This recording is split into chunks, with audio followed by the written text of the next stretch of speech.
৩০শে December থেকে শুরু হচ্ছে দেশের জনপ্রিয় ও ব্যয়বহুল বিপিএলের ১১তম আসর। আসন্ন এই টুর্নামেন্টে শক্তিশালী স্কোয়াড গড়েছে রংপুর রাইডার্স। এর আগে রংপুর দেখিয়েছে ভেলকি। গ্লোবাল টি-20তে প্রথম আসরেই প্রথমবারের মতো ইতিহাস গড়ে শিরোপা জিতেছে রংপুর রাইডার্স। দু একদিন আগে এনসিএল টি-20র শিরোপা জিতেছে রংপুর। এবার বিপিএলের শিরোপা জিততে মারিয়া দলটির প্রধান কোচ আশরাফুল।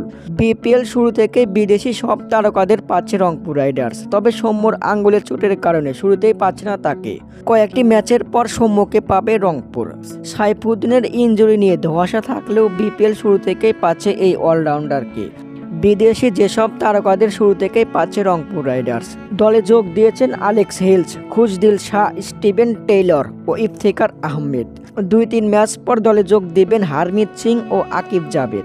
এবার বিপিএলের শিরোপার দিকে নজর রাখছে রংপুর রাইডার্স। দর্শক, আপনাদের মতামতকে কমেন্টের মাধ্যমে জানিয়ে দিন। ধন্যবাদ।